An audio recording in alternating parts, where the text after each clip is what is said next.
Naj se torej romantika začne. Začnimo jo z avtomobilom, ki ga v Sloveniji povsem dobro poznamo, nostalgično se ga spominjamo. Toda današnji avtomobil je španski, ne italijanski, ne srbski in njegova posebnost je to.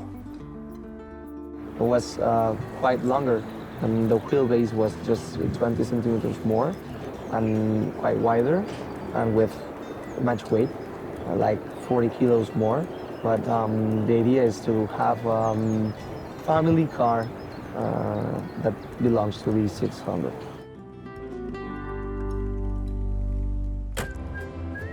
In po 50 km vožnje lahko potrdimo, da je Okentos res bil pravi družinski Seat.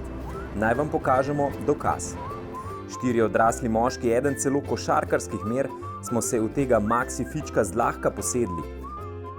Prostora za noge smo imeli dovolj. Sicer pa raje ne drezajte preveč, kako ga je bilo voziti. Naj vam samo povem, da sva zadnja potnika na ležečem policaju simultano treščila z glavami v plehnat, neoblazinjen strop in lahko si mislite, kaj smo si o sukanju volanskega obroča mislili takrat, ko nas je odneslo krepko čez polovico cestišča na nasprotni vozni pas. In ko izstopiš iz avta s tako slabimi zavorami, si srečen, da si na cilj prvič sploh pripeljal in drugič, da si se pripeljal živ. Varnostna pasova v tem Seatu sta pač slabša kot tisti v letalu. A če me vprašate? Ja, seveda bi takoj ponovil. Nisem se ga naveličal. Ta avto ima pač čar. Pa tega sploh ne pravim zaradi nostalgije.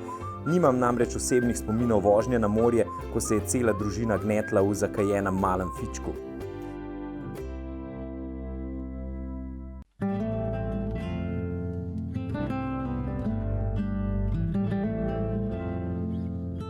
No, klasičen, kratek, se pravi naš fičko, se je v Španiji prodajal kot Seat 600. Od leta 1949 do 1980 je bila namreč ta znamka sicer v popolni lasti španske države, a vendarle skoraj povsem odvisna od Italijanov, od Fiata. Mi smo ga klicali Fičo, Španci pa Žogica. Stal je 63.000 pezet, kar bi bilo danes okoli 400 evrov. Until the 600, all the prices of the cars were really expensive. For the same amount of money, you can buy a good flat in the capital of Spain, in Madrid. And with the 600, the relation is that 2 years of your salary is more or less the same price of the 600. It's the car that put the country into the wheels. With the Seat 600, all the families start to, going to the mountains, going to the beach, spend weekends, so they can buy it.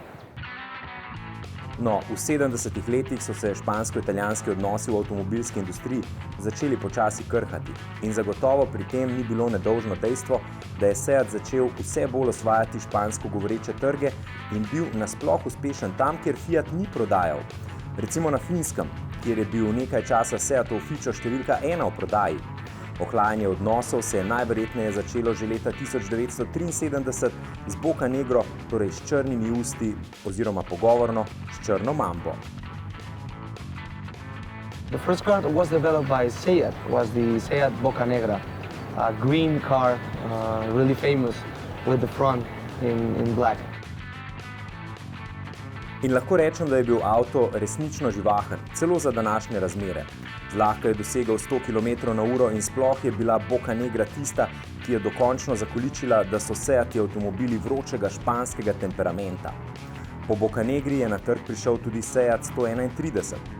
Prav tako v celoti samostojnega razvoja, a ker se je znanje tako dolgo povsem prepletalo, je na koncu pripeljalo celo do spora, čigava je Seat Ronda.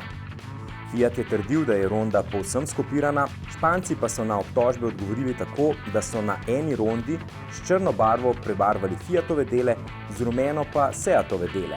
Sporna Ronda zdaj domuje v tovarniškem muzeju v Barceloni.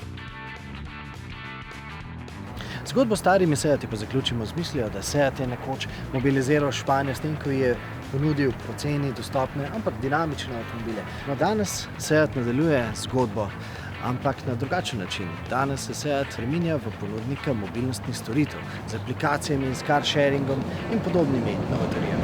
Ampak to naj ostane za kako drugo zgodbo.